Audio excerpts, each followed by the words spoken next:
This channel does not promote any violent, harmful, or illegal activities. All content provided by this channel is meant for an educational purpose only. ফরিদাবাদে হাজার হাজার KG বিস্ফোরক উদ্ধার, দিল্লিতে বিস্ফোরণ, গোটা দেশের নজর এখন দেশের উত্তরে। কিন্তু একটা প্রশ্ন উত্তর মিলছে না, প্ল্যানটা কি ছিল?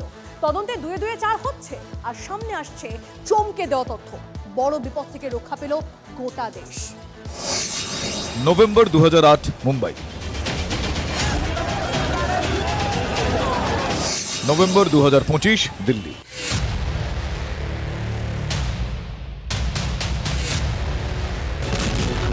দুই ক্ষেত্রে শুধু কি নভেম্বর মাসটাই কমন, নাকি আরো কিছু আছে? দিল্লি বিস্ফোরণ কাণ্ডের তদন্তে চাঞ্চল্যকর তথ্য হাতে এসেছে তদন্তকারীদের। 25 নভেম্বরে আবার মুম্বাইয়ের মতোই দেশের একাধিক জায়গায় সন্ত্রাস ছড়িয়ে দেওয়ার পরিকল্পনা ছিল, খবর গোয়েন্দা সূত্রে। মুম্বাই মডেলে হামলার পরিকল্পনা হোয়াইট কলার মডিউলের। দিল্লি ছাড়াও টার্গেটে ছিল অযোধ্যা, বারাণসীর মতো মন্দির শহর। রাম মন্দিরে হামলা চালাতে অ্যাক্টিভ করা হয় স্লিপার সেল। উমরদের টার্গেটে ছিল মহারাষ্ট্রের একাধিক মন্দিরও। দিল্লিতে টার্গেট ছিল Lalkella, India gate, constitution club, Gaurishankar মন্দির, রেল স্টেশন, একাধিক শপিং মল। সূত্রের খবর, দীপাবলিতেও ভিড়ে ঢাসা দিল্লিকে টার্গেট করেছিল হোয়াইট কলার মডিউল। গাড়ি ভর্তি বিস্ফোরক কোথায় রাখলে সর্বাধিক ক্ষতি হবে সেটা বুঝে নিতে একাধিকবার রেকি করে মোজাম্মিল ও উমর। গোয়েন্দা সূত্রে খবর, নিরাপত্তার কড়াকড়িতে সেই পরিকল্পনা ব্যর্থ হয়।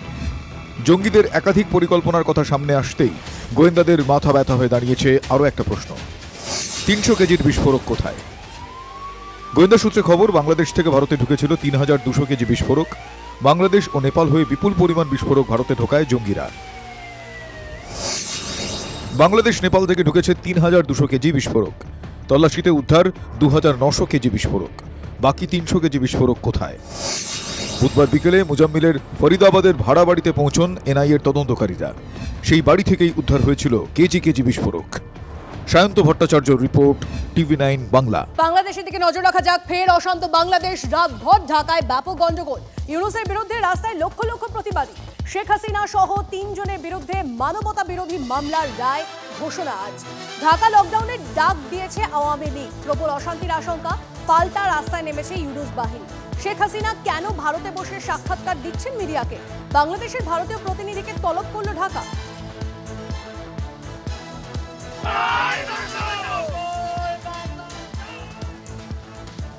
আপনাদের জানি রাখি, আওয়ামী লীগের ডাকে ঢাকায় লকডাউন। আওয়ামী লীগের কর্মসূচিতে ঢাকা জুড়ে হাই অ্যালার্ট। রাতভর ঢাকার 11 জায়গায় বোমাবাজিও করা হয়েছে। আরো আপডেট দেব, আমাদের প্রতিনিধি দীপ আমাদের সঙ্গে রয়েছে। দীপ, দেখো, যেহেতু আন্তর্জাতিক ট্রাইব্যুনালে শেখ হাসিনার বিচারের রায় আজ বেরোনোর কথা রয়েছে, সেই রায়ের আগে এই মুহূর্তে গোটা ঢাকা জুড়েই কার্যত একটা অশান্ত পরিস্থিতি তৈরি হয়েছে। গত একদিন ধরে নয়, এটা গত 3-4 দিন ধরেই চলছে, কিন্তু গতকাল রাতে পরিস্থিতি কার্যত নিয়ন্ত্রণের বাইরে চলে যায়। ইউনূসের সরকার ইতিমধ্যেই ঢাকা জুড়ে যে কোনো রকম জমায়েত নিষিদ্ধ করেছে। বিশেষ করে আওয়ামী লীগের নেতাদের একে একে গ্রেপ্তার করা হচ্ছে বলে অভিযোগ।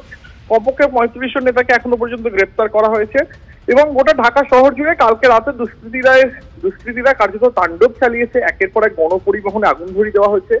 ইউনূস যে গ্রামীণ ব্যাংক প্রতিষ্ঠা করেছিলেন, সেই গ্রামীণ ব্যাংকের একাধিক শাখাতে ভাঙচুর চলেছে।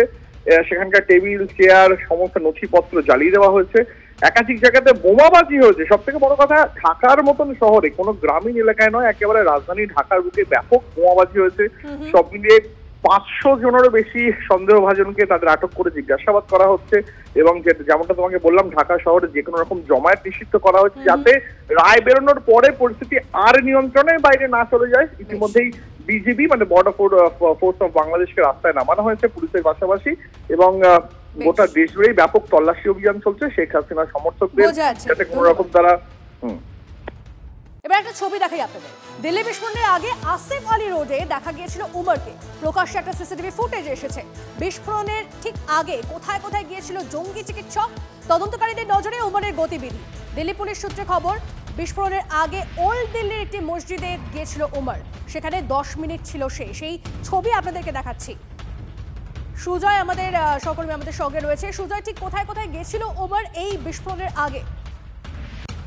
দেখো, বিস্ফোরণের অন্তত বেশ কিছু সময় আগে তাকে দেখা গিয়েছিল আসিফ আলী রোডে, এবং সেখানে সেই সিসিটিভি ফুটেজে ইতিমধ্যেই সামনে আসছে। সেখানে দেখা যাচ্ছে যে এই জঙ্গি চিকিৎসক ঘটনার আগে অর্থাৎ বিস্ফোরণের আগে একাধিক জায়গায় তাকে ঘোরাফেরা করতে দেখা গিয়েছে, যার মধ্যে আসিফ আলী রোড, যেটা তার পাশাপাশি একটি মসজিদে গিয়েছিল, সেখানে তথ্য তদন্তকারীদের কাছে আসছে।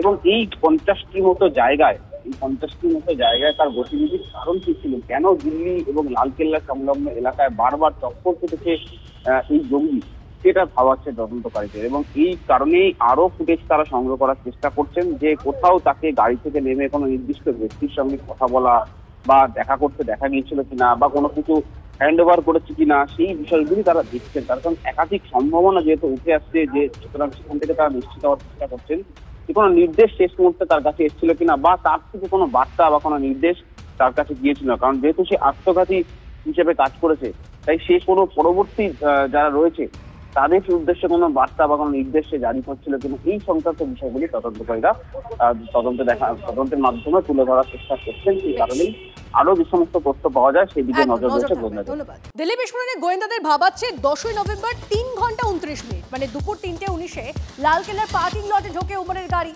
সন্ধে 6টা 48 মিনিটে পার্কিং লট থেকে বেরিয়ে যায় ওমর। সন্ধে 6টা 55 মিনিটে বিস্ফোরণ। কিন্তু লালকেল্লার এই যে পার্কিং লটে প্রায় 3.5 ঘন্টা কি করছিল ওমর? কারণ নির্দেশ পেয়ে কি পার্কিং লট ছেড়েছিল ওমর? 3.5 ঘন্টায় ফোনে কার কার সঙ্গে কথা জানার চেষ্টা করছে গোয়েন্দারা।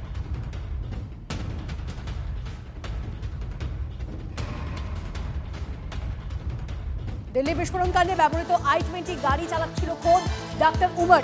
ডিএনএ রিপোর্ট আসার পর নিশ্চিন্ত তদন্তকারীরা। বিস্ফোরণ কাণ্ডের পর গাড়ি থেকে উদ্ধার হওয়া দেহাংশ নিয়ে উমরের মায়ের ডিএনএ নমুনার সঙ্গে মিলিয়ে দেখা হয়। গাড়িতে পাওয়া হাড় ও দাঁতের ডিএনএ নমুনার সাথে মিলেছে উমরের মায়ের ডিএনএ, এমনটাই পুলিশ সূত্রে খবর। কিন্তু কিভাবে নিশ্চিত উমরের পরিচয়? সূত্রের খবর, বিস্ফোরক বোঝাই গাড়ির স্টিয়ারিং এবং অ্যাক্সেলারেটরের মধ্যে পায়ের একাংশ আটকে ছিল। ডিএনএ নমুনা ম্যাচ করিয়ে এটাই প্রমাণিত গাড়িটি চালাচ্ছিল উমর নিজেই।